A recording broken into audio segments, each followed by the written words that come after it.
I believe we are one shy of a quorum as of right now.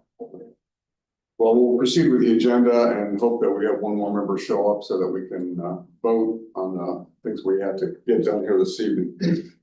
But we don't need a vote to stand up for the Pledge of Allegiance. Yes.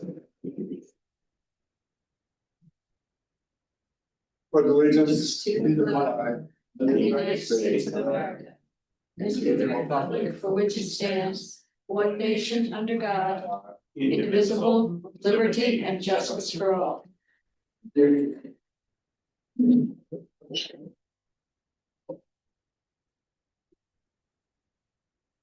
We have one request for public comment. Mr. Lance Thomas, please stand, identify yourself, and you have 2 minutes. Thanks. Good morning or good afternoon, members of the CAC. Thanks for the opportunity to speak. My name is Lance Thomas. I'm a Sarasota City resident and a member of the Sarasota Mobility Alliance. I'm here to express my strong support for transportation investments that offer real alternatives to driving. First, I want to thank the MPO for your growing attention to multimodal projects. Improvements in bike, pedestrian, and transit infrastructure are appreciated by many in our community. These options make our region more accessible, more efficient, and more attractive for residents, businesses, and visitors alike. That said, I'm concerned by much of the discussion today remains centered around car-only solutions. Take the barrier islands and flotation plan, for example. While the near-term recommendations may alleviate seasonal vehicle congestion, they mostly prioritize traffic flow for cars. Vehicle-focused tweaks like signal timing and turn lanes may buy us time. They do not solve the core problem. I urge the MPO to fully embrace the broader mitigation toolkit that's included as part of this planning and dashboard, which does include stronger support for transit, active transportation, multimodal access. Don't just stop at the easy, quick hitting turn lanes and signal timing. Also want to raise concerns about the inclusion of 2 new I-75 interchanges in the long-range transportation plan. While I understand the goal of improving access, highway expansion often encourages low-density, sprawling development. This creates costly long-term obligations for local governments in road maintenance, utilities, and emergency services. It also threatens the open space and environmental assets that define our region's identity and economic value. As the region continues to grow, I urge the MPO to prioritize compact, connected development that makes the best use of our existing infrastructure and gives people more choices on how to get around. Thank you again for your service and for listening to voices that support a more balanced, future-ready transportation system.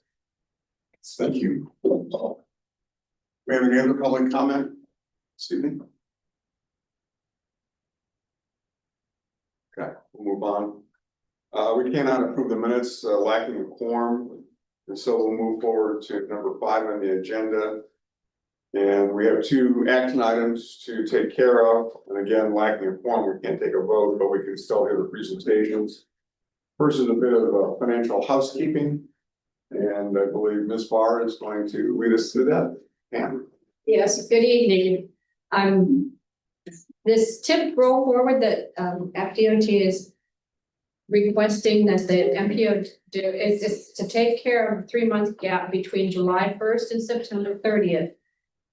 That's the gap between the state fiscal year and the federal fiscal year. Those projects that have not gotten their federal funds authorized yet have to be rolled into the federal tip so that they can be authorized in the upcoming year. So this is done annually. Projects that don't make their authorizations need to be rolled forward. And this is what this is for. It's so that they can get their funding in the new fiscal year. And this is something we do routinely, is that recall? Yes, Is that all you have to report?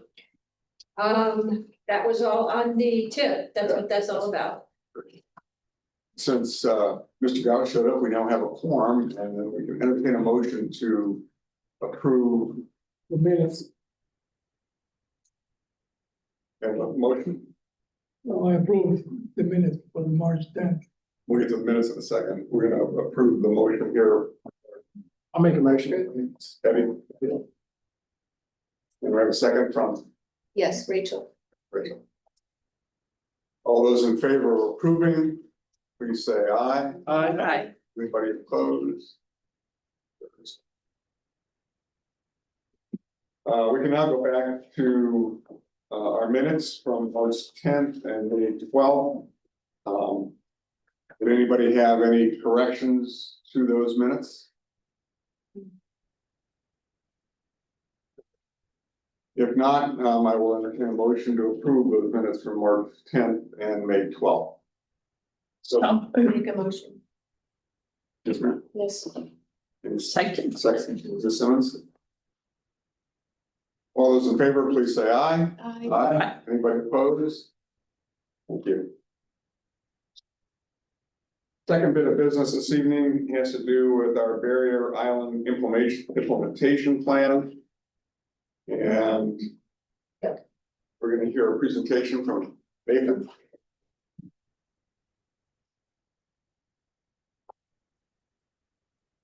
Thank you. So, quick reminder, the implementation plan was scoped to provide actionable recommendations that can be implemented efficiently. First part of it was a literature review, looking at case studies, previous studies here, and essentially locations where people have had success either mitigating traffic or resiliency considerations on other similar islands, and then reviewing the previous studies done in this area to look for things that can be pulled out. We have a congestion dashboard. It will eventually be hosted on the MPO's website. Right now, it's something that we are hosting through a Streamlight app. The QR code will take you there. It shows the congestion, the heat map, as well as going through the 8 different locations and recommended solutions. So we've talked about these a lot. I'm going to go through them very basically, but if any of you want to go into it a little bit more, feel free to speak up. But like I said, I know we've talked about it a few times. So we've got the 64 East Bay Street Gulf Drive, looking at turn lane and dip modifications and additions, some lane reassignments and turn lanes at 64, right at the light going into the beach. St. Armand Circle, looking at a quadrant roadway. This was actually studied fairly in depth by USF a while back. So if there is interest, it is something that I imagine a lot of community input would need to be taken. And I'd also recommend looking at the older study that is, like I said, this is ours came out of this or from that study. Cortez Road and 789, looking at turn lanes extension. As a reminder, this is what the proposed improvements that will be coming when the bridge project is done. So what we're looking at is that northbound to eastbound right turn lane. Some additional work's going to have to be done. Any length will be beneficial, but because of the access issues, property issues, it is something that will need to be looked at a little more in depth. Looking at alternative routes for Gulf Drive at Holmes Boulevard and Marina Drive, just creating alternate routes to kind of move people through those communities and disperse. So essentially you're getting away from that concentrated intersection and kind of spreading it out through the network. US 41 and B Ridge, signal and access management improvements, Midnight Pass and Beach Road, looking at roundabouts. And then Midnight Pass and Stickney Road, an additional signal, some access changes, and some coordination.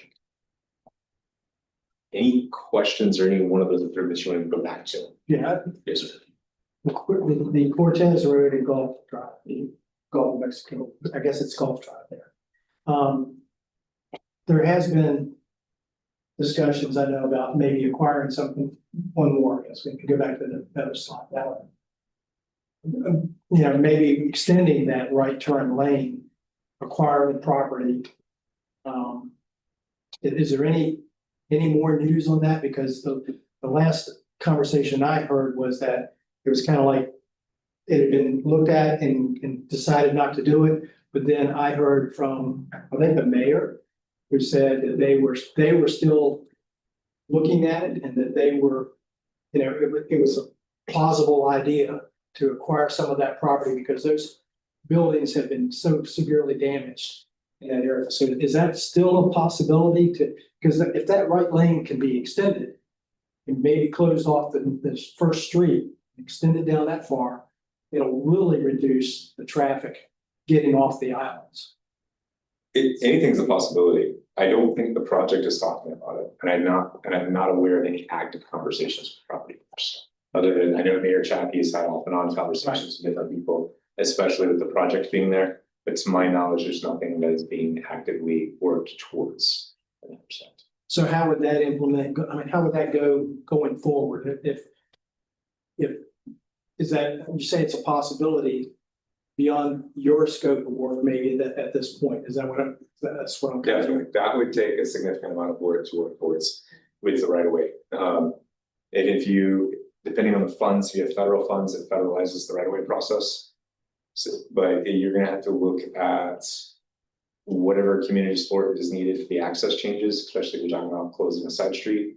And then doing condemnations or takings or condemnations, depending on how much you take on those properties. So Mayor Chappie's talked about, I don't know if lease agreement is the right word, but like a right of entry agreement, but the state traditionally has not supported that.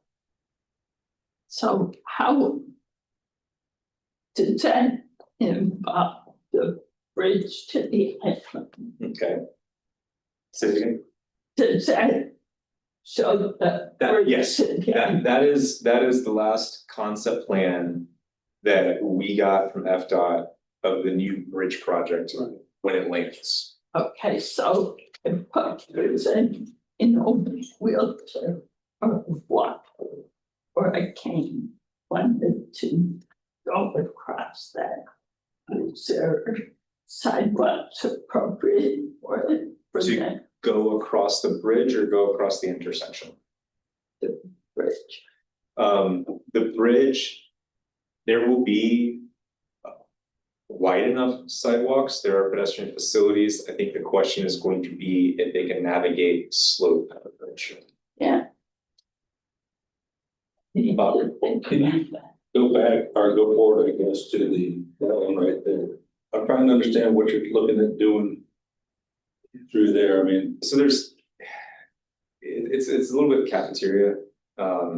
Either, so like you see the orange alignment is the existing one. that's the current alignment. Yes. The green and the blue could be done together or separately for varying degrees of improvement.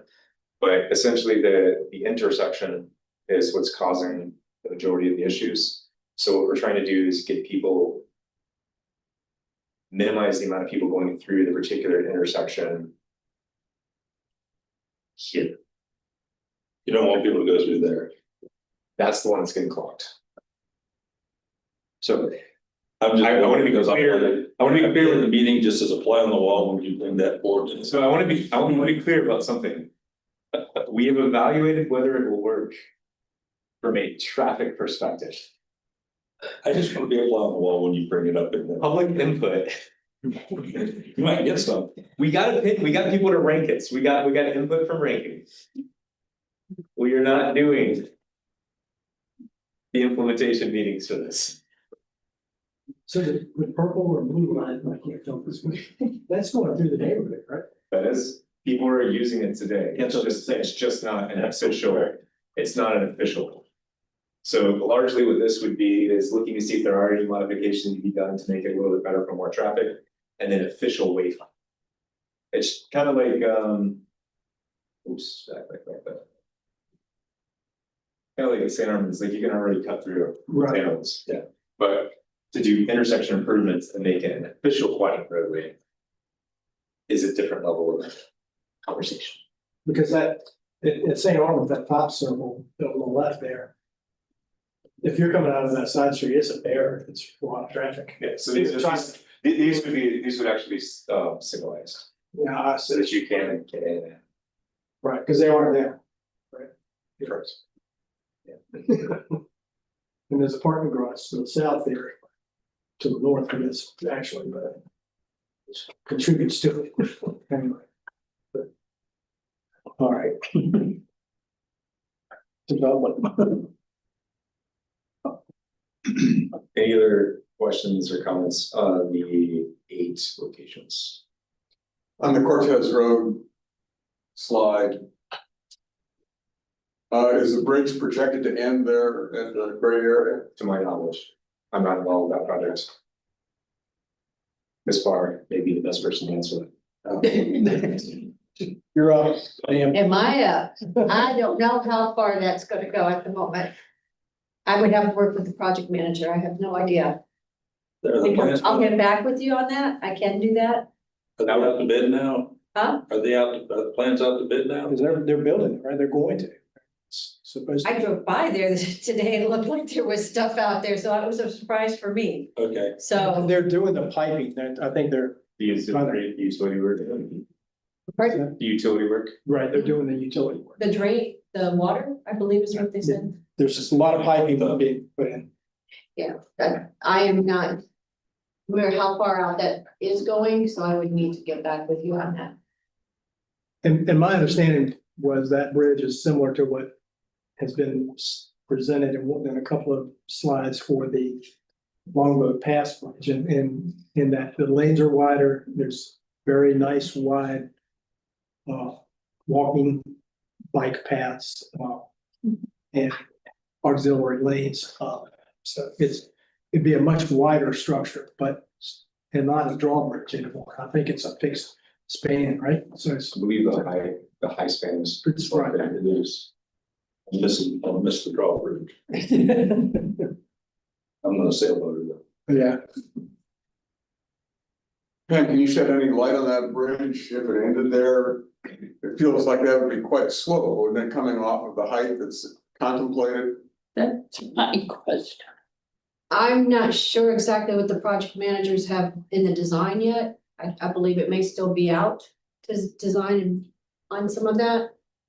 They haven't started construction on that, Okay, but I can check and get back, to be determined. to be determined. I don't wanna make promises about anything. At what speed will you get there?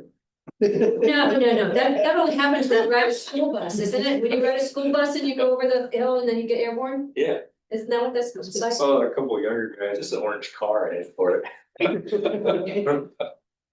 Car? Are these in priority, or is there any priority order? Yes, so. The order that I have them in right now is the order that we got from the public from the survey. So moving to the survey, we had some conversations, we had at the top of the event, talked to some folks about it, and then we also issued a survey. It was a simple ranking survey, just here's the locations, here's what's happening, choose them one date, put it in the order of your preference. So as you can see from the bottom four, Gulf Drive and all the way down to Midnight Pass, have a very clear pattern of preference. The first two are a little, I would say squishier, but they're still very solidly grouped on the top end of being preferred. The St. Armand Circle with the Cortez and State Road 789 projects are what I would call controversial. You either voted strongly or strongly against me. So I did a weighted score, basically just looked at the percentage of what that vote, the vote for that rank was, and then added it together. So it's very simple, it's only complicated and just trying to find a way of saying this one ranks higher, this one ranks lower. I looked at it a couple different ways. Like I looked at the weight of the top three. You know, like it basically if how many people voted 1, 2, or 3, and it was pretty close. There was a couple that shook up. I think St. Armand Circle went up to number 2 if you did it that way. All that's saying is that it's essentially ignoring the bottom end of the votes and just saying like how many people preferred it for top 3. But largely that is the preference of the improvements and how we have to make currently. of the roughly 1 million residents in Manatee and Sarasota County, how many votes did you get in the survey? Respondents did you have? It's around 400. It wasn't a bust, but it I was also gonna say, it was some. honestly from a public agency perspective, it's not bad. It's not, I'm not saying it's bad, I'm just saying it's also not. How many of our projects are? Yes, sir. so part of this project, I may be confusing this with another project, but wasn't this project to look at also some pedestrian and making the roads a little bit wider or something and some pedestrian paths, or is that a different project? There is a PD&E, the Complete Streets PD&E that's going on at the same time. That's the one I'm thinking, okay, because that's where we've talked about pedestrian traffic alongside. These roads are very narrow through and the congestion at the school down there and everything else that goes on, it gets crazy. And then, I'm sorry if I missed it, but is there other timelines attached to any of these? That would be up to the MPO. So at this point, we've identified the projects. What's left is the prioritization. So our business tonight is simply to approve the idea that you're presenting to us that will then get forwarded as a recommendation to the MPO. Yes, sir. What, sorry, what I don't understand. I guess it's just never going to happen. It's a state road. It's 41. I mean, I saw a guy in a walker the other day, and he's lucky it was me, and I saw him. And he was taking his walker down from the curb onto the street because there was nowhere for him to go. And he was darn lucky I saw him. And I stopped. The guy behind me stopped and he saw him. I mean, he could easily have been hit and gone. There's sidewalks that I complained and complained that have huge street lights in the middle of the sidewalks that have no access for a wheelchair or a walker or a pedestrian or a bicycle to go past. Or there's no sidewalk at all. And we keep getting passed over every time. And it seems like, yeah, well, we know from the airport to Cortez it's an issue.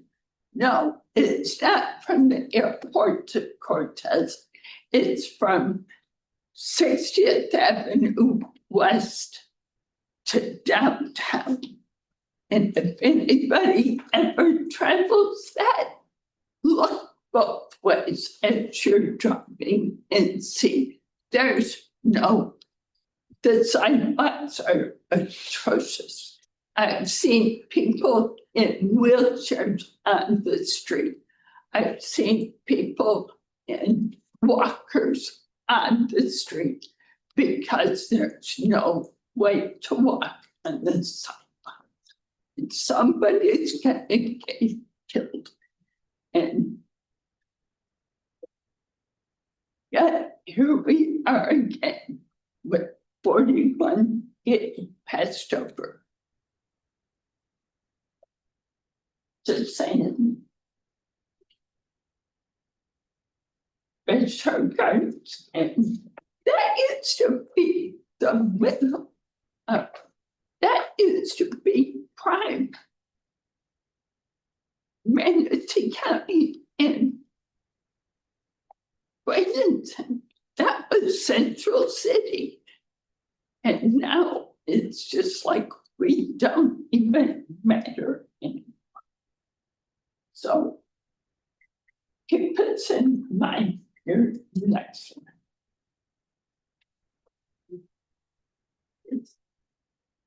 Okay, thank you. Anything else? Nope, almost. So I think we noticed we talked, there's 4 toolkits: transit, mobility, policy, resiliency, and then the operations and roadway are the allocations. These recommendations really are pointing towards this study didn't do additional analysis. What these recommendations are pointing you towards the studies and the case studies or previous studies from this location that should be, in our opinion, investigated further. Now any questions? Sorry, one second. Yes, ma'am. When you talk about mobility and you said you did the research on these particular locations, if we look at Sarasota and Manatee County and like you go to Orlando, you go to Tampa, And you notice they have these systems where you can get from one location to the other and it's quick, right? Or you have the roads where there's these fast, they can get in a fast lane. And then if you're not driving fast or the express lane, you don't have to be, always drive fast. I always want a lane where I can be an express, right? But have we thought about, I don't know if there's been any mobility research on the fact of, or transit, where you can go from Manatee County to Sarasota, Manatee County. And I don't know what that entails, where there's something that just goes over the entire thing. Or are we doing any research with people who work every day? Would they utilize a system where they wouldn't drive a car if there was locations where they could stop and, you know, downtown workers, the courthouses and things like that? Would it be better if you worked in Sarasota, Manatee County, where you just wouldn't have to drive your car?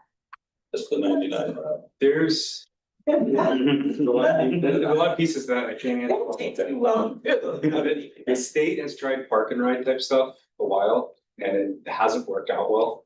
A lot of it, they've tried like apps where they can find people, because that's one of the issues is finding the people. And then it becomes kind of like the Uber and Lyft issue where it's like, we guarantee, you know, Bob's a cheating carry. Right. Right, we can't guarantee your safety. Let's just say the last person you rode with, Bob got 2 lunches that day. But, so there's some issues there. That there is supposed to be an area-wide transit study, I think, next year, that may be looking at some of that. And then the other part of the answer is everyone's struggling with money right now. And I'm gonna get something like that. Part of it is some issues that are unique to this area, and part of it is just statewide. So like for instance, FDOT is, there's something called a lane mile average. So the state legislature requires by law, have you heard this before? Yeah. Okay, never mind. All right, so then our area, District 1, is underserved in lane mile averages. So part of that, and then with the unique growth of this area, everything has been going generally into capacity to do it. So that I don't know that there's been as much of an effort to say, okay, we have these facilities, how do they work better? The MPO has been doing a lot of that. As much as it is, hey, like the state of 70 needs to be white, 301 by Mox and Walla needs to be white, 64, like it's almost like we have 1,000, they have 1,000 fires, and it's where we go, as opposed to say like, you know, can we go in and say, is there a better way for this railway to function? And then there's, to Mrs. Simmons' point, some of those right-of-way issues started becoming extremely prohibitive. There was a tool with lane repurposing to start being able to recover right-of-way for other purposes, and then that's been significantly restricted by legislature. So with the, whether it's BRT or the express lanes, I don't know explicitly if anyone's looked at it from a traffic perspective. I know with like the Manatee area alternatives analysis, like there's been a lot of studies with it, and I know they're having a transit study next year. I don't know if that helps answer your question. So they're looking at something, some type of research. I don't know. I live in District 1, so like, I don't know what's going on right now. I just know there's more accidents that I've never seen before. It's because people in the More big trucks people. driving so fast, they're looking for it. To residential areas. They are, Florida is looking at legislation on the squatted trucks at least. But they are looking at legislation on the squatted trucks right now. I will say that, you brought up trucks to. Waters. Mhm. Lost that, that's okay. What is the SWAT truck? Squatted. Squatted. We used to call it a wagon, but I think Oh, we yeah. dropped it around. Oh, You're sitting there driving. I never understood the point of it. I think I'm too old for that trend. But any final questions? Thank you, Nate. Anytime. So we are being asked this evening to recommend to the MPO that they adopt this barrier island implementation plan. I would entertain a motion to further that recommendation. I'll make the motion. Okay, have a second? Second. Any further discussion about this? I would add that Okay, I don't think it does everything we all want it to do, but you gotta start somewhere. That's my thought. wait, Bob, This isn't anything to change the motion, but it's just a thought. You know, I asked the question for a reason. We have close to 1 million people living in Manatee and Sarasota County, with 400 responses to the survey, which is not even, it's blip. It's not only not statistically valid, it doesn't count. But we're using it.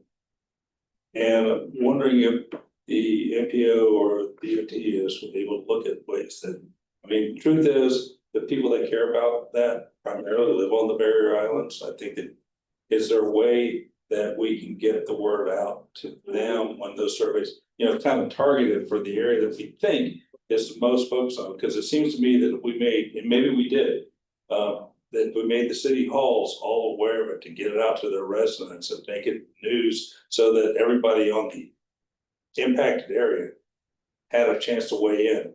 I wonder if that would improve the response, because again, even though there's maybe almost 1 million people, there's probably only 100,000 people that really cared a lot about that. And how do we target those? And maybe we are, but I'm just saying 400 responses to something like that means that we didn't get the word out somehow, or we didn't get it out effectively. And I won't say that staff hadn't tried to get it out, because I mean, I get them. Right. I get, I don't respond to all of them, but I mean, I get a lot of those notices, so I'm getting it, but I'm not a person that's really Right. out there on the island who cares. To that point, I know Nate wants to say something. hey, do you want to comment on that? Yeah, so I'm looking at it not from the study's perspective, but from a global perspective, like how are we dealing with what needs to be done on that? For a study like this, I think you would balance the benefit you would get from that and what you're gonna get from doing these improvements. The gentleman over there said it pretty accurately. You're gonna do these improvements and in a couple of years, you're not gonna notice it. Like, I'll be perfectly honest. There's a few that you will. Like some of the roundabouts, some of the other ones might make a big difference. But some of the others, we were tasked to find operational improvements, we found them. But then the question is, how long are they gonna stay valid? Especially once, let's say you extend the turn lane in Cortez, it'll work for a while. But then when everybody finds out that it's easier to do at Cortez, and they start going to Cortez, and it stops working. Right. So We're all looking for the something. other thing is, this is, and I can't remember who made the point. I think maybe Simmons, maybe just you, that this is the first step, right? The study, and then it gets into the list of priority projects, right? And then you gotta get into the step. So like, there's a process where this is only the first step. And I think part of the challenge is sometimes, hey, you guys want this project? Yes, we do, really, really want it. Great, it's now project 263. Well, how many projects can you do in a year? Like 4 to 7, right? So, but you see the point, so I agree with your point, and I'm not. What I think might be more useful is something similar to the first island study, where the questions are more on the line of, when we're doing projects out here, what do you want us to prioritize? That way, instead of it, because I think that'd be 100% more useful, because then instead of looking at just, hey, do you like this turn lane extension or this signal timing change? Right. It's more of, hey, listen, we're gonna be looking at capital investments over decades. What do you want us to spend on? Like a good example would be, and it's a strategic choice, like a good example would be looking at, say, moving forward or beyond, whatever it is now, like the I-4 projects, right? That same money put into a train system, for instance, like helping to encourage Brightline or Sunrail to come through, could keep it running for years with really good headway if you decided to go in that direction. So I think that, like, when we're talking to the islands, it would be less a question of which operational improvement would you like us to make, and more of, do you want us to focus on operational improvements? Do you want us to focus on this type of improvement, and more of like in 50 to 100 years, where do you want to be? then let's focus our money and our efforts on those improvements that focus on that, as opposed to continuously jumping around and chasing the chain. That was the advice. So to further what you were talking about, in Lombard Key, and we're a small community, obviously much smaller than. There's several representatives from Manatee County and so from here, but in Lombard Key, I'm the only representative.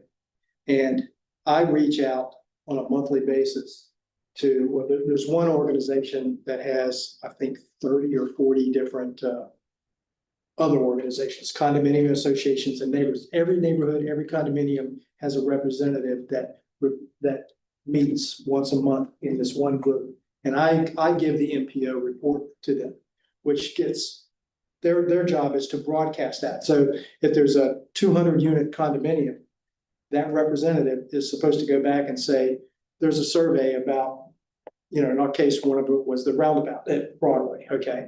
So in Anna Maria Island, I would have assumed that somebody would have reached out to all of those communities like that, I was explained, when I came on to the MPO, that's what my job was explained to be, that I was the liaison from this committee, from the MPO, back to my community, to my neighborhoods, and I try to reach out.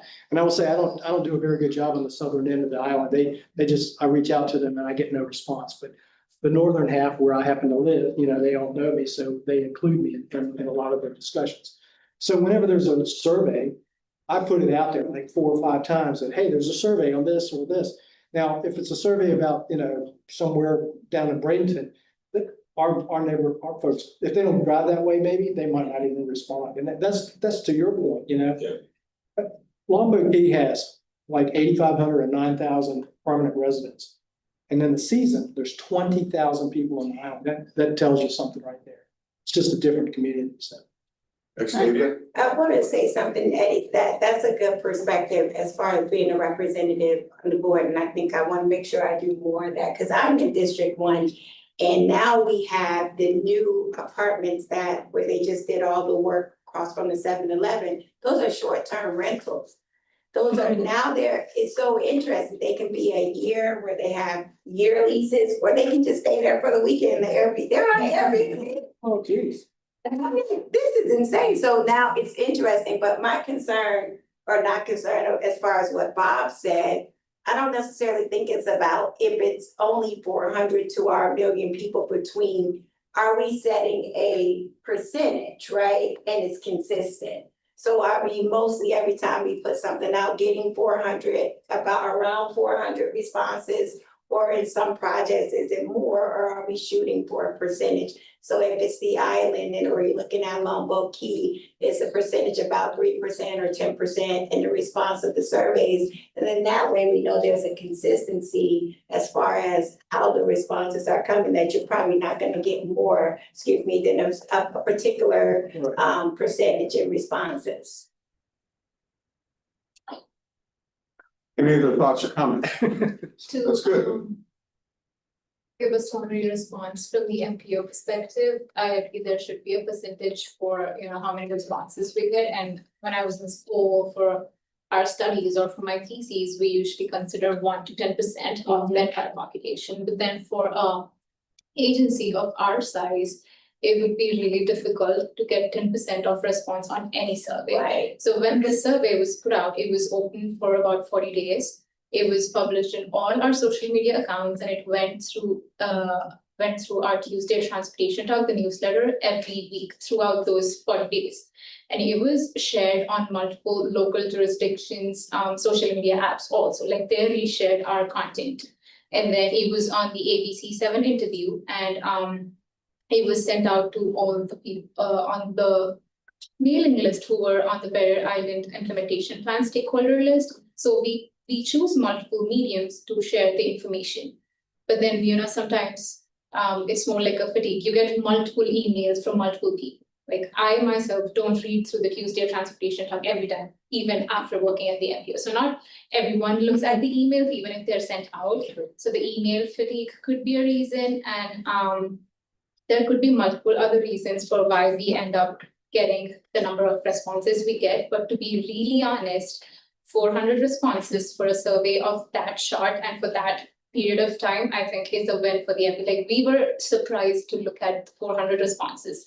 Since this is more like a controversial topic and like people are interested about the barrier islets and people are so involved in the process, they wanna they wanna provide their input, and that's the reason why we got 400. For other studies that I've worked on, we had single to double digit responses. So considerably, I think it was a great feedback. And aside of the survey, it was presented to the TAC and CAC throughout the cycle, plan cycle life. So it was through 1 year, it was put out in all the meetings. So that was a medium to communicate the process, and feedback throughout those meetings was considered. So we did those surveys, we went to the TAC and CAC, and it went to the ITPO, the Island Transportation Planning Organization, and through multiple mediums. So there was a lot of communication and a lot of feedback was taken into account, aside of the survey and the 400 responses is what is kind of trying to summarize. So you consider 400 a big number? For the study of this size, and for a local agency of this size, I think it was a good one.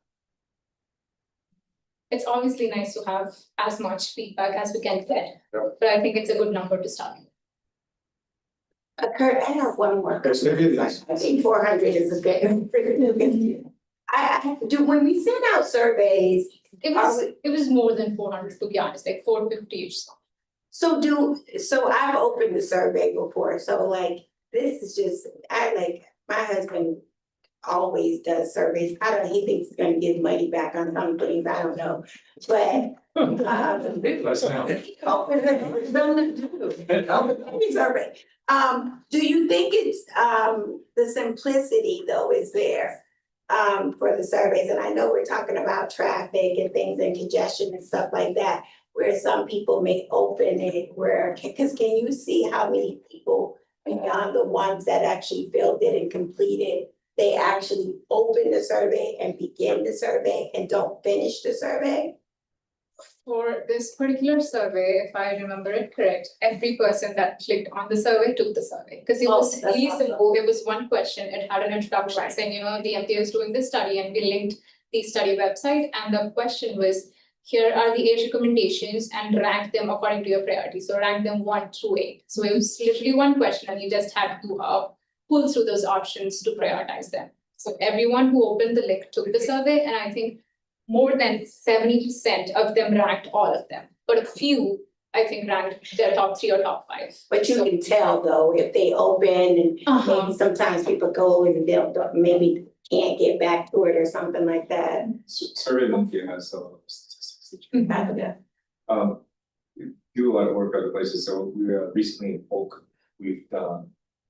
A couple years ago, we tried doing a survey and getting feedback, and we even bought ads, like Facebook ads, our defense people and pushed them to, and it was like we got a handful of people. Coming from a public agency, the only time people show up in numbers is if it's usually right. It's to oppose. It's to oppose, and if it's right outside their front door. Like otherwise, attendance is really hard to get. Station. Not saying we should use that as an excuse if there's a better way of doing it.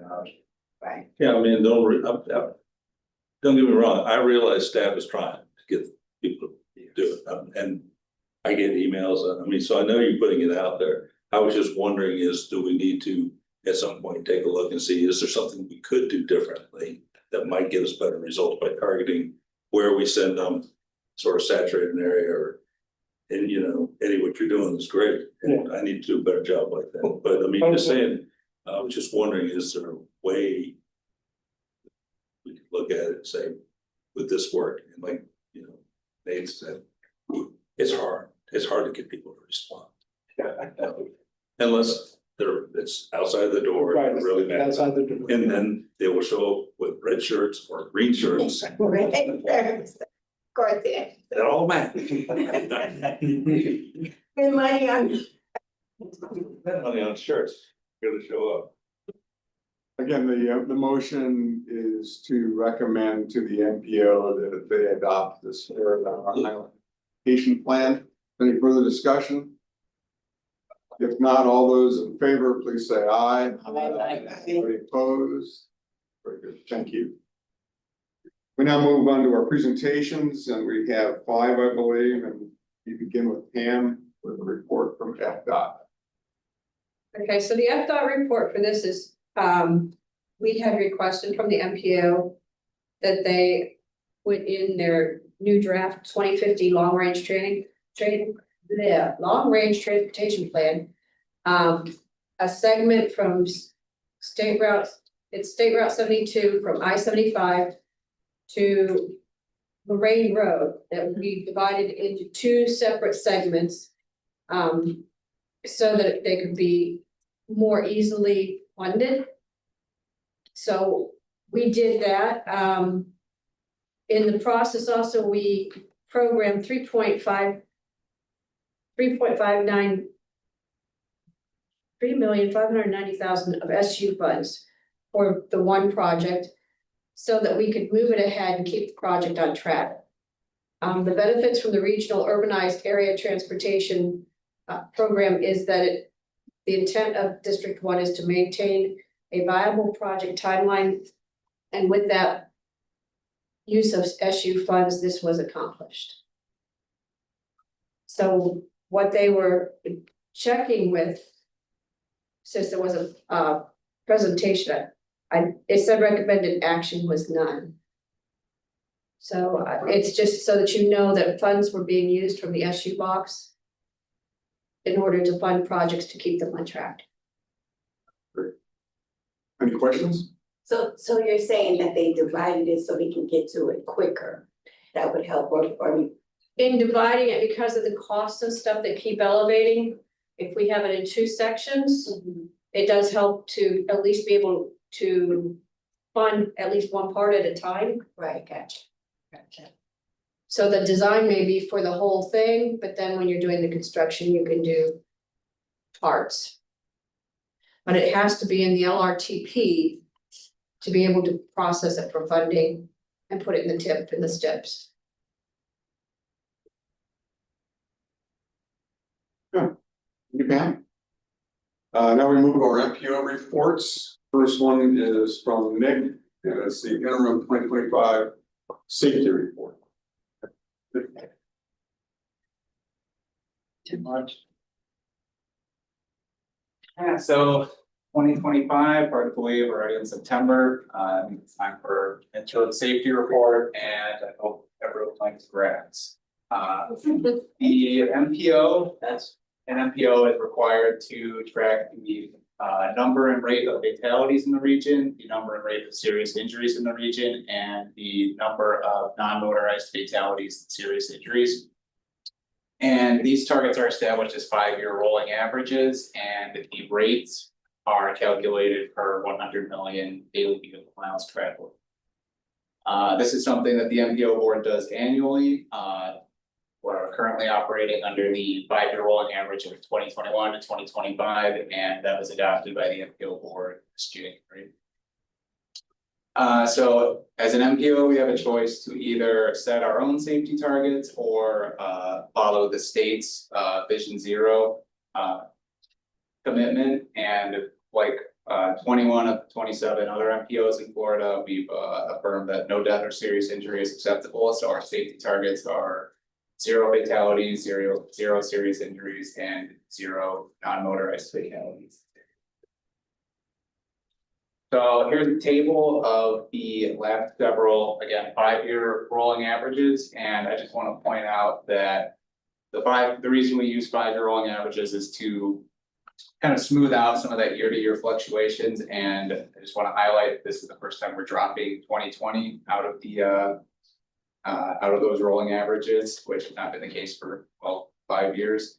And 2020 has certainly affected the data. There was lower vehicle miles traveled, lower amount of crashes, but also pretty high fatalities and serious injuries. Probably we could debate the reasons for that, but probably less cars on the road, higher speeds, people not driving well. But so with our forecast compared to 2 cycles ago, for 2021 to 2025 compared against 2019 and 2023. We are projecting that there will be a decrease in fatalities by about 5%, a decrease in the fatality rate. Again, it's a proportion of 100 daily vehicle miles traveled, 14%. Serious injuries, we're continuing to project, and what's been the case in really in the past several safety reports, that serious injury rate has been steadily declining, and I'll cover that more later, but it's about gone down in half. But then stubbornly, the non-motorized users, the bicyclists and pedestrians, those see some improvement, but much more modest in comparison to the overall public on our transportation network. So for some quick background here, obviously the region's grown a lot, more people driving, more people getting into crashes, and you can see here that since 2018, we've had about 14.9% more daily vehicle miles traveled, and then plus 9.78% total crashes. So about in line, slightly less crashes than the increase in vehicle miles traveled. And of course, this is all against the backdrop of a region that's grown. I looked at it before this, about 100,000 people since then. So the number of fatalities that we're projecting for 21 to 25, you can see compared to 2018, it's up 5%, but again, you can kind of see where 2020 starts getting into the equation. There's a bit of a bump there, and that's definitely something the MPO is looking at, would like to bring down a little more. But the number of serious injuries, you can see it's gone minus 40%, which is huge, and that's another one that we can talk about the reasons for that, whether that's, you know, focus on safety investments or cars being safer perhaps, but it's definitely a trend we like to see, because serious injuries are by definition life altering. So you're talking about going from 1,400 people whose lives are changed forever after a crash to 800. There's still a lot of work to be done, but it is certainly a important improvement. And then about in line with the count, you can see the rate doing very much the same thing, except fatality rate actually being lower than the first data set there, and serious injury is about going down in half.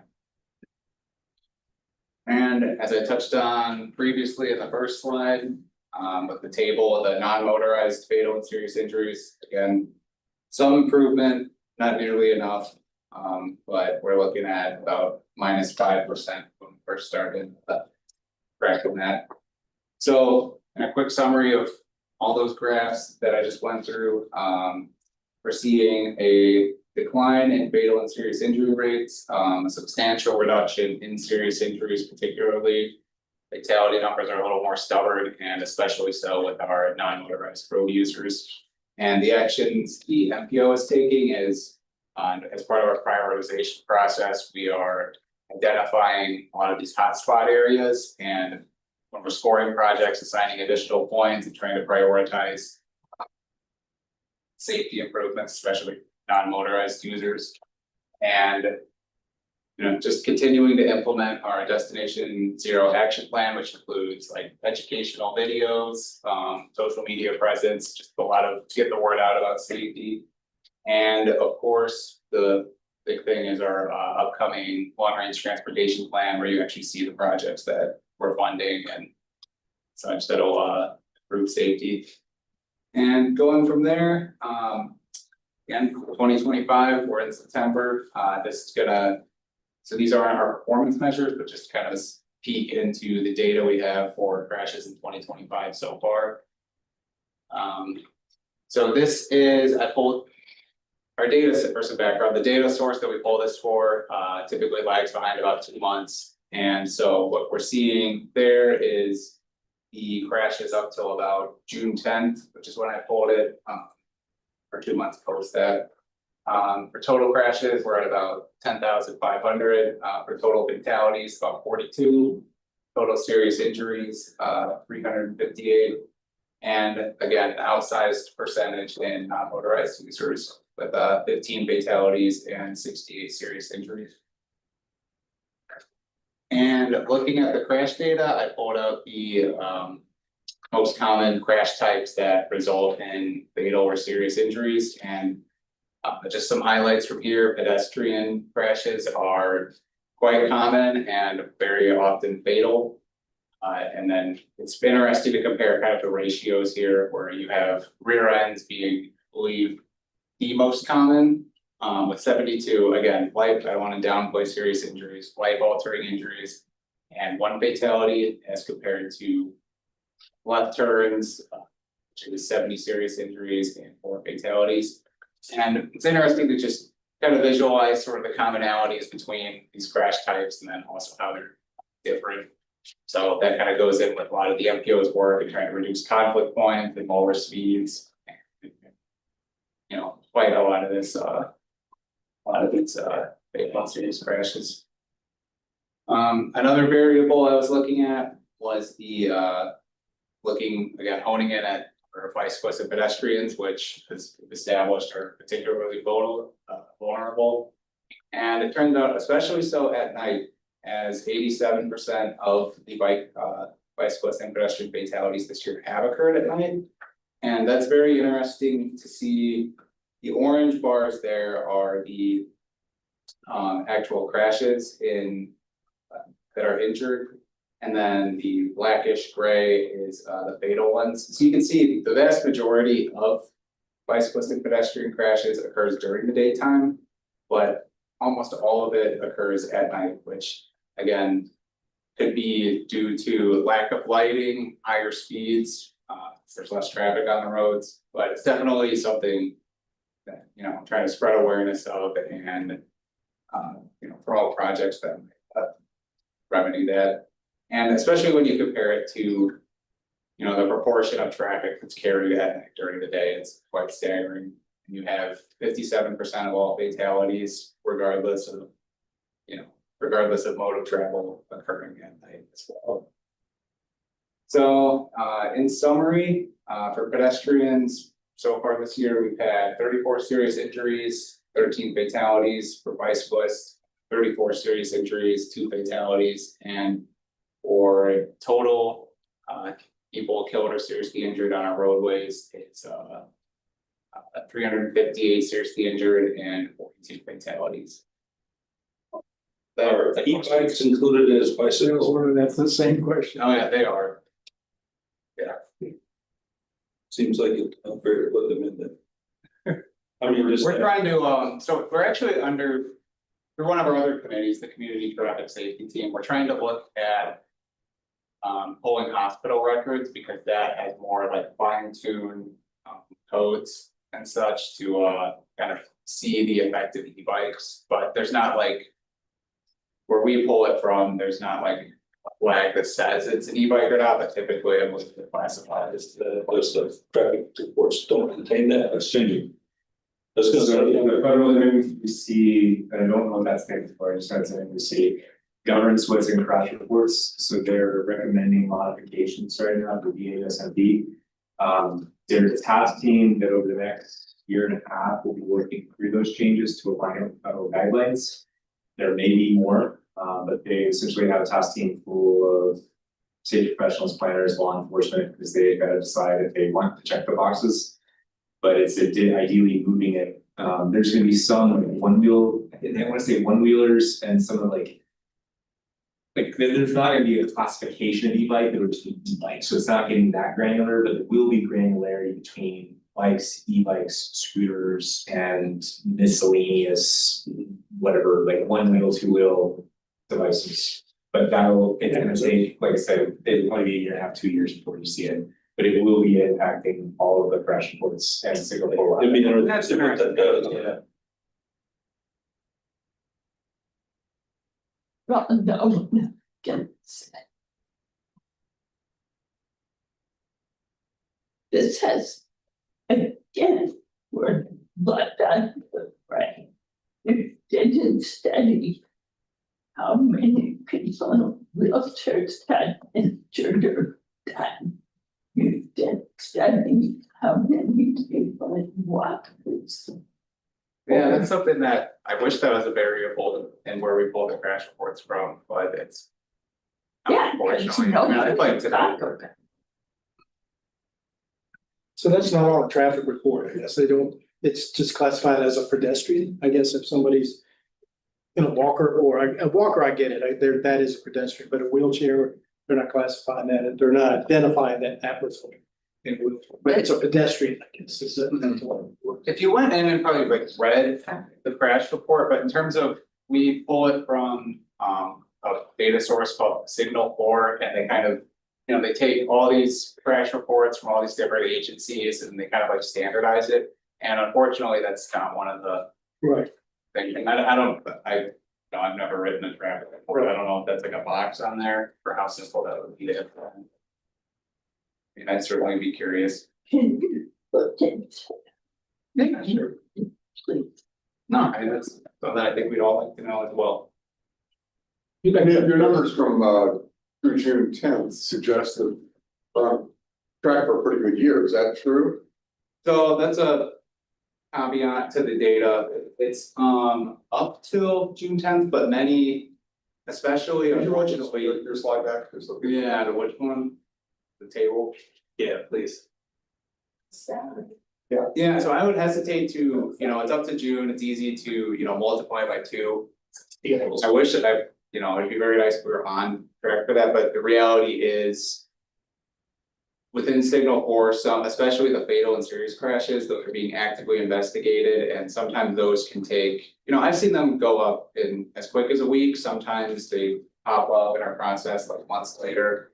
So it's really, and that, as an example, if I was to take, even now, if I was to just take 2024, it's probably pretty finalized, but there could very well be, a fatal crash that hasn't been rolled into that data set yet. So that's astute observation for sure. But yeah, that's another limitation of the data that we have to live with, unfortunately. Understood. Yeah, usually it's, pretty timely, but some, I don't know what goes on behind the scenes. I've seen them go as long as like 6 months, 7 months later, and then they're added. Back to that first slide that we had with the 2 compartments, just real fast. Which one? It was where I think it was the first or second one. In like the. Yeah, right, sorry. Yes, this one, that one, yep, that's it. So it says 21-25 that we're looking better, but it looks like in 21-25, we're actually serious injuries are up. And you see what I'm saying? So 128 on serious injuries and then 42 on fatalities. But the narrative is big, and the reason why I'm saying this is because we're having a conversation about mobility and the challenge that folks are faced that are not getting the accessibility that they need. And then when the narration and the documentation is showing that we're actually only showing modest gains, yet we're down 1 fatality, but we've changed people's lives by 5, and we've gone up in that area.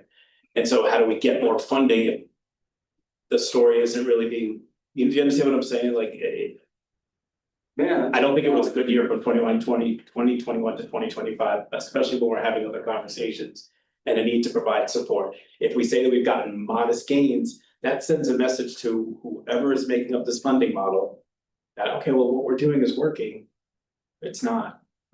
We changed 5 people's lives there. Maybe. So, one of the reasons why. Sorry for stopping this question, I'm kidding if you want, but, we have a contract with Central Office Safety. So that's why we've dealt with a lot of the crash reports. One of the things that question has been asked recently about, we're spending so much money in this, how are we making a difference? So we did a dashboard for the state, looking at safety funded projects. Ones where the purpose of the project was safety.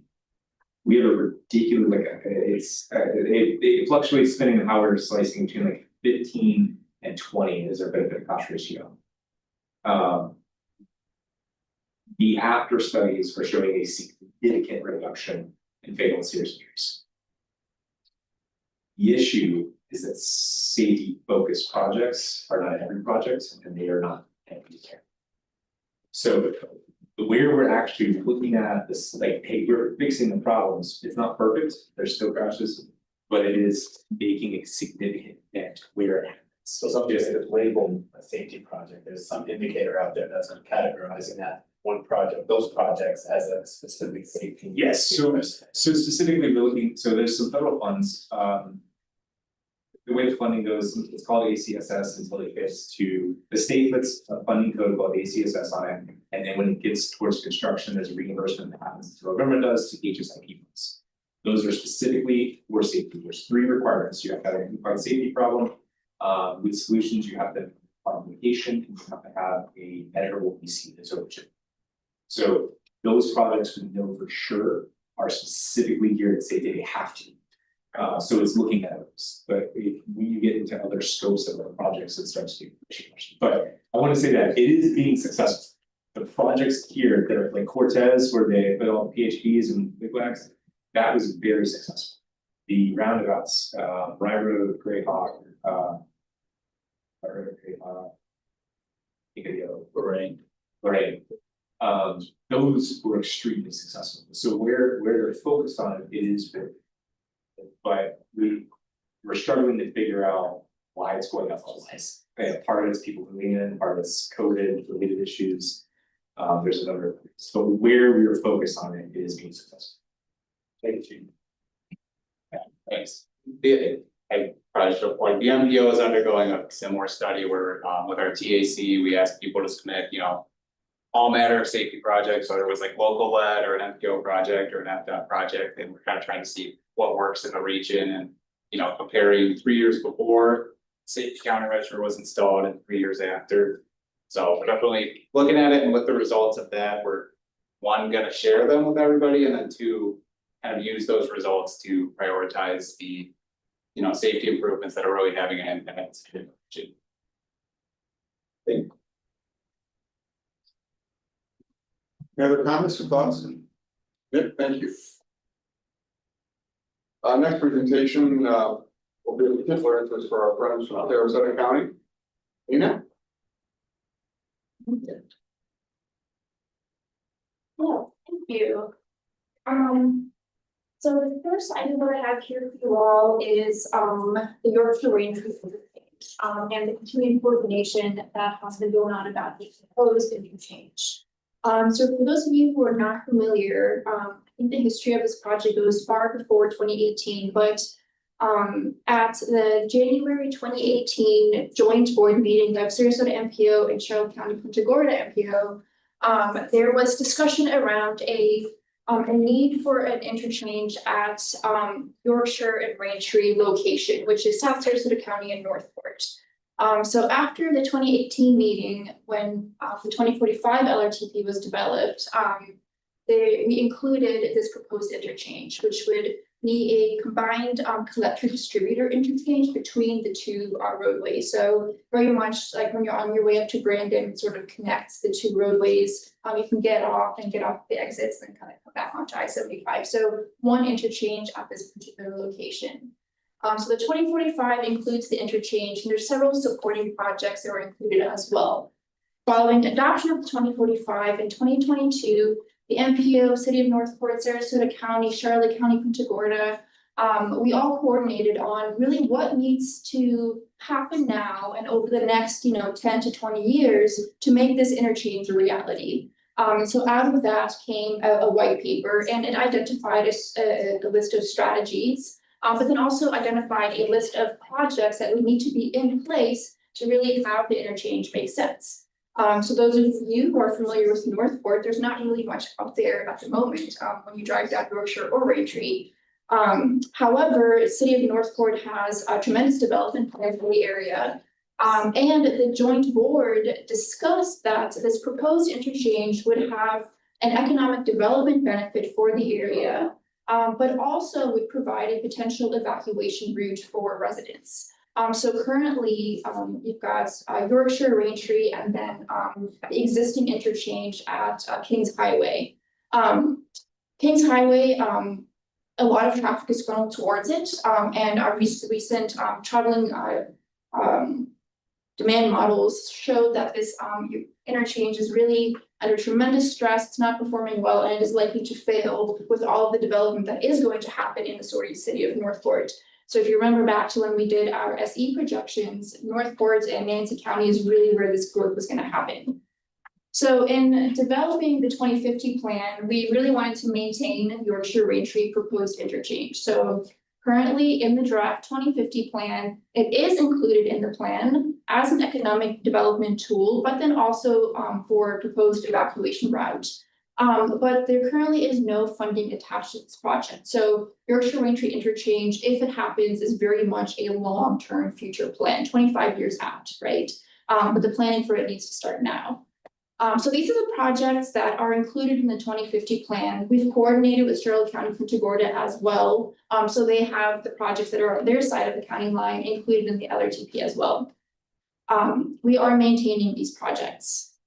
With that said, though, and this is more informational for you all, Charlotte County Punta Gorda MPO has decided that they need to evaluate Kings Highway now. Given that the traffic demand models are really showing that the interchange is under stress, that it's projected to fail, they have put funding aside in their 2050 cost feasible plan to look at the Kings Highway interchange.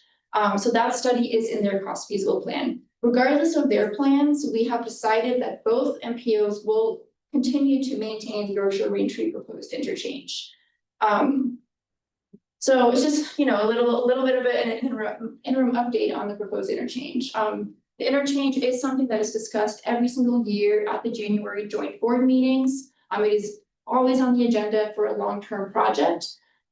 This is a bit of a deviation with the proposed study at Kings Highway, but we recognize the need to evaluate that now. And so we support Charlotte County MPO on that.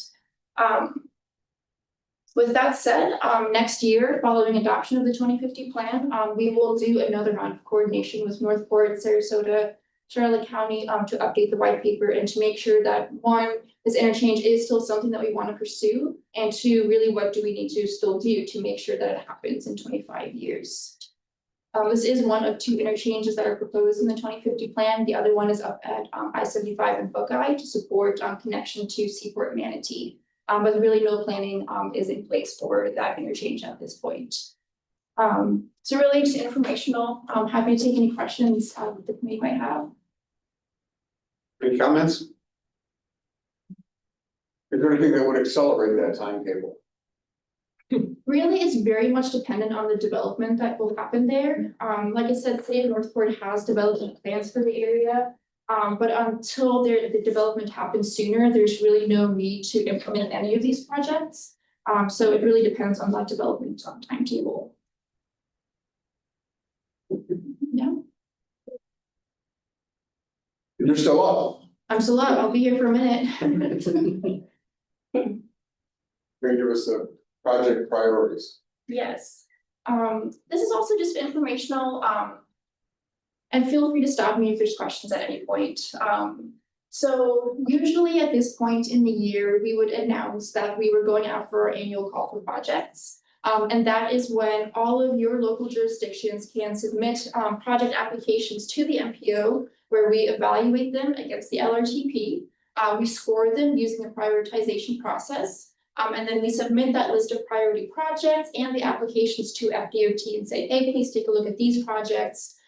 In this priority order, these are the projects that the local jurisdictions would like to see funded. And so that's a key point, right? When we talked about the Barrier Island projects, for example, the first step is getting those projects into the LRTP, but really the local agencies need to pursue the projects for funding. So we just make sure that they're lined up and that they're eligible in the plan. So with that said, we're not ready for the call for projects just yet.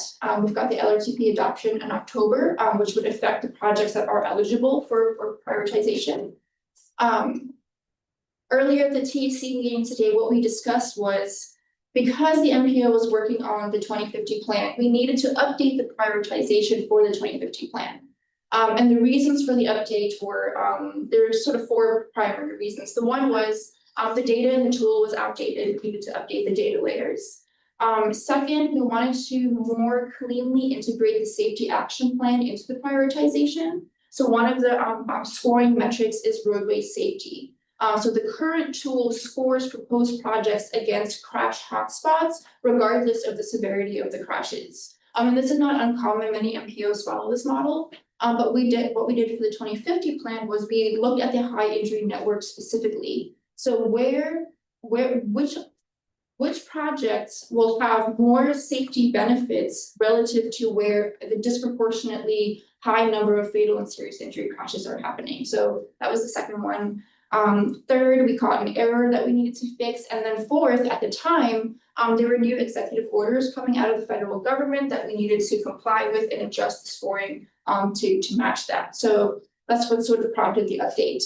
It leaves us in a little bit of a funny situation because we've got this next call for projects. We have a prioritization against 2050, but the TAC really wasn't very involved in the prioritization update. So what we proposed to the TAC was that we can do a workshop and we can take a look at the changes that we made, and then we can make any additional changes for the next call for projects. And so they agreed that in September we will do a workshop with the TAC members and prep for the call for projects. And so it's just another layer of coordination between the MPO and local agencies to make sure that we're all on the same page here. So this is just what the timeline looks like over the next year.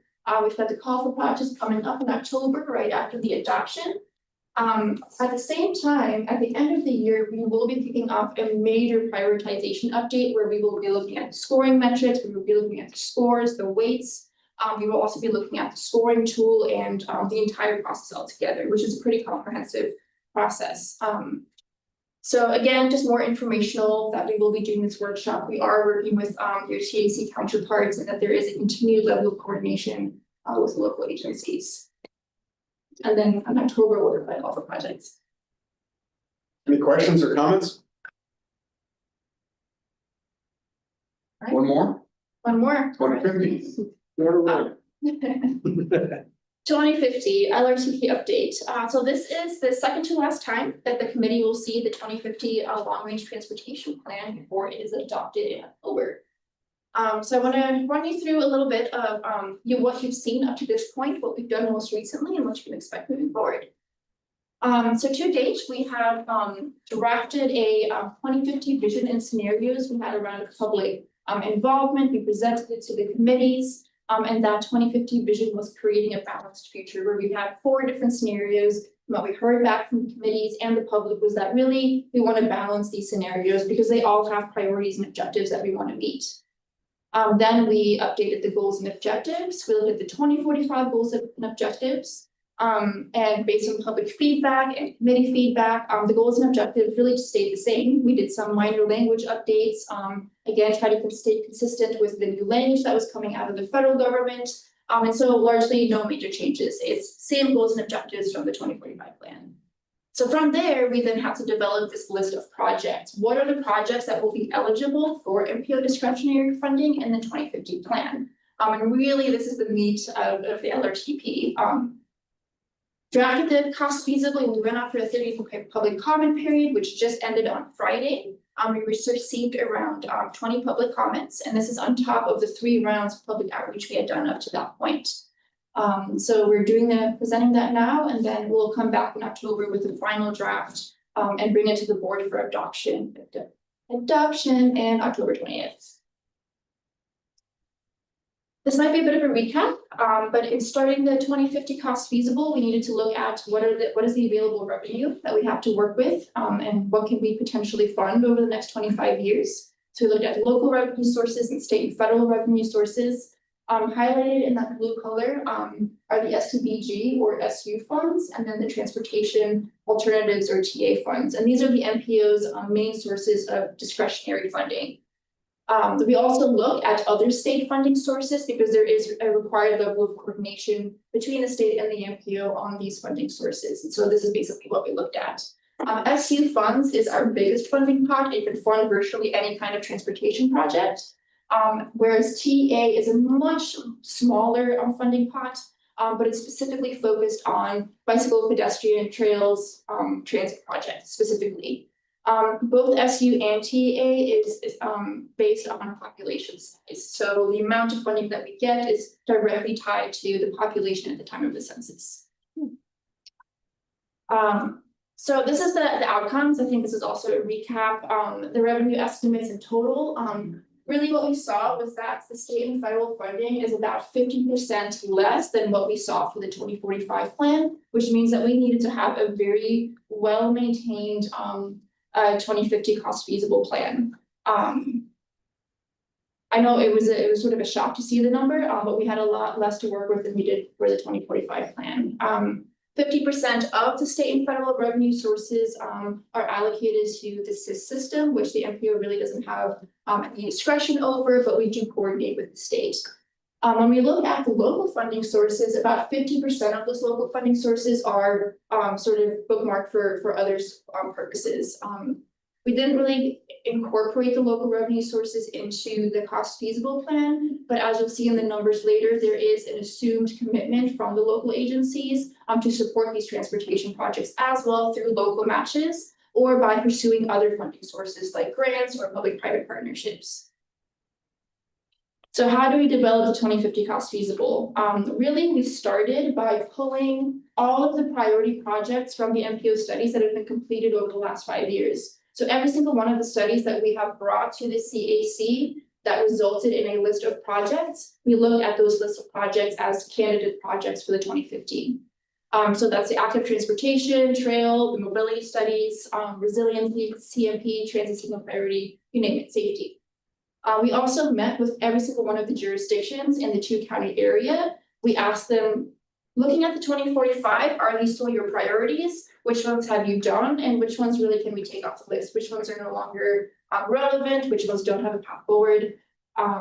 We did a round of public outreach with a workshop, event, and survey, and then we presented the draft cost feasible to the TAC for a more technical review, and then we went out for the public comment period. So in developing the project tables that you'll see in the LRTP, there were 3 main steps to identifying the projects that are included in those final drafts. First is to take the revenue, the state and federal revenue, and to identify our pipeline project. So when you look at the cost feasible, you'll see the first set of tables is broken out in 5-year time bands over the course of the 25-year period. And this is federally mandated, something that we are required to do. So the first 5 years is the adopted work program. These are projects that are already funded or already in the pipeline. And then also for the outer years, we work with local jurisdictions to say which are the projects really that you want to prioritize moving forward. So out of that are 23 projects currently. There have already been some changes to this, so you'll see a little bit of tweaks when the final cost feasible comes out. So for example, the MPO is able to partner with the local agencies to fund 3 trail projects through construction. So we'll be able to move those into the cost feasible now that we have those sort of lined up. State Road 72, for example, might be something that's included into the pipeline as well. So once we funded the pipeline, we look at what is the remaining revenue, and then we take the remaining revenue and we develop funding programs in 5 categories. These are multimodal projects, bicycle, pedestrian, trails, and including complete streets, intersections, resiliency, safety, TISMO, and capacity. And there's a total of about 90 projects in these 5 programs. Everything else went into an unfunded needs list, and there is more than 80 projects on this list. This list is growing, but there are no funding sources identified to these projects, but they could be eligible for funding through the MPO, or if there needed to be planning consistency, if funding became available elsewhere. So this is what the numbers look like. The pipeline projects are 100% funded through state and federal funds. So in total, it's about 416.7 million. The remaining revenue is 180.65 million. And that is the revenue that we had left over once the pipeline was funded. Total of about 90 projects. However, the total cost of every single project in the programs is 876.6 million. So you'll see that there's a gap, right? And so when we talk about here at the bottom, I sort of say, we don't have local funding sources accounted for, and that's really where the local agencies come in, is they can say, we really want to pursue this complete street project, and we're willing to bring X% to the table, and then we're able to kind of work with them on funding, or local agencies are able to pursue state and federal grant sources, or do a public-private partnership with a developer, for example. We didn't even bother to cost out the unfunded needs, because we know it's gonna be a lot. The vast majority of the unfunded needs are big capacity projects, big roadway projects. So what you see here, are the, 6 programs against the total program cost, and then the revenue that we have allocated to it, and then the unfunded balance. And so you'll see that capacity and multimodal are the heavy hitters for, total program cost, but also the unfunded balance. The reason why multimodal is so high is the number of projects, but also it includes complete street projects, which often includes a redesign of the roadway and could just have a higher project cost as compared to simply being a sidewalk project, for example. The capacity program has a total of 5 projects in it, but you'll see it has a very high program cost. And so that's sort of the balance between the different programs. This shows you what the balance of the remaining revenue by program, and this is both state and federal. You'll see a lot of that is going to capacity and a lot of that is going to multimodal, but they're all funded to some degree. Really, I think this is the interesting one where it shows how we are splitting out the state funding sources against the MPO's discretionary funding sources by program. So generally for the programs, there's a split between MPO discretionary and the state funding. When you look at the specific projects, many of them overlap with the state highway system and state maintained roadways. So we do expect that the state will step up to help fund these projects, right? But when you look at the multimodal projects, 100% of the TA that we had remaining is going to funding those multimodal projects. And there is 0 MPO discretionary funding on capacity projects. This is also consistent with what we heard during the public outreach period, which was to say that really we want to prioritize safety and we want to prioritize having mobility options, and we want to prioritize things like sidewalks, bike lanes, transit, and trails. And so historically, MPO has not generally funded capacity projects. So we are including these projects so that they will be eligible for state funding if the jurisdictions wanted to pursue them. And that is written in the work program rules. This kind of you'll see when you look at the cost feasible plan. Like I said, we just wrapped up the public comment period. We'll bring it back in October. There'll be another public comment during the meetings. But if you take a look at the drafts now, if you have any immediate feedback, we really would love to hear it. This is the time to let us know because we are at the end here. And that's what I got. Thank you. That's a lot. Yeah. Got thirsty. Yeah. Any comments or questions? Very good. I like the multi. Yes, and we have a good number of projects in there, which again is consistent with what we heard. I failed to mention in the pipeline projects, there is a sidewalk project that overlaps on US 41 from 68 up. So I can send you the details on that, but it is in the pipeline. Thank you. Yeah. Thank you, Mayor. Reminder that our next meeting is on October 14th. And our last piece of business, such as it is to go around the table and give a chance for all of you to chip in something to our conversation. I'm going to start with Ms. Simmons. Okay, 2 things real quick. I got it, but there's what's called the sunflower lantern. It's at all of the airports in the world, basically. It's at SRQ. It's a lanyard that you wear around your neck with a card that says your on the back it says your name, driver, guardian, and what assistance you might need. And it's for people with they call it hidden disabilities. Somebody that doesn't have a mobility device. Well, I took the 99 South thinking I'll just go out there and pick one up real quick and come home. where the 99 bus leave and the handy bus, my understanding, leaves you off. It's at least a quarter to a half a mile walk away from the terminal. No buses are allowed in front of any of the terminals. So here I am walking, finally found a TSA agent that knew what I was talking about and found me one. So I walked around the terminal thinking somebody would ask me about it. Not a soul. Walked back down the escalator, sat down, thought, well, nobody's gonna come get me. I gotta walk back.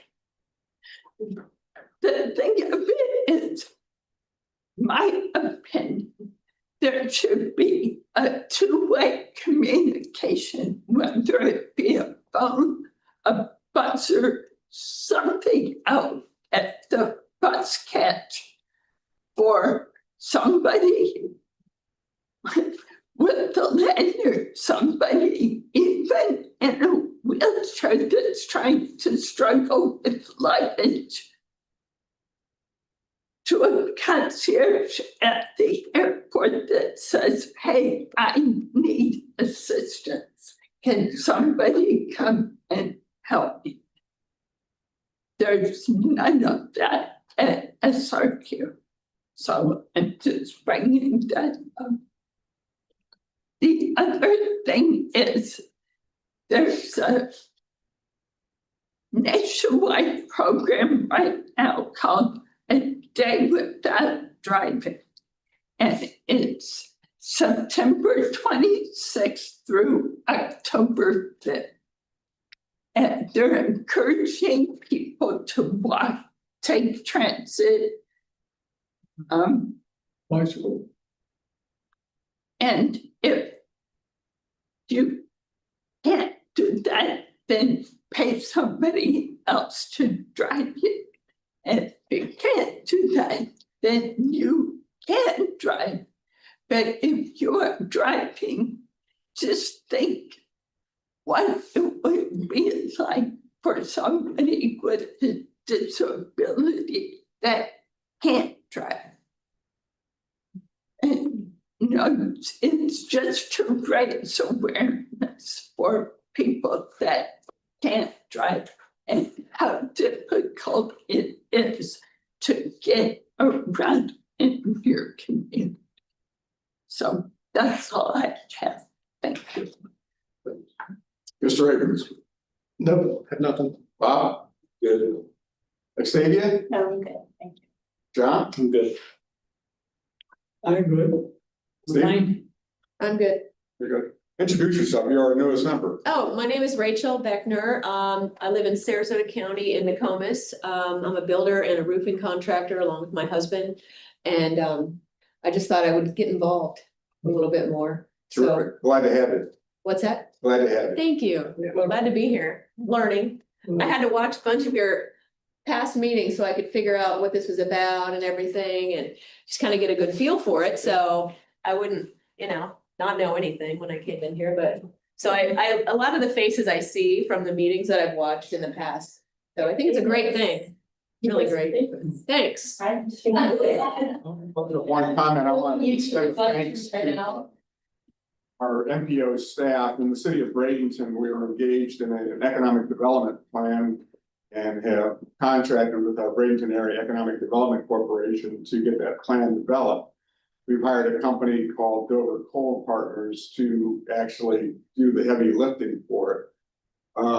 One of the key parts of the plan is using a piece of work that the MPO did for us last year before maybe now, the mobility studies along 9th Street and 14th Street in the city of Bradenton. That has been very valuable information, and I wanted to make sure the staff here knew how much it's appreciated. And, so that's it. We are adjourned. Our office is on one week. Down the street from me, and then.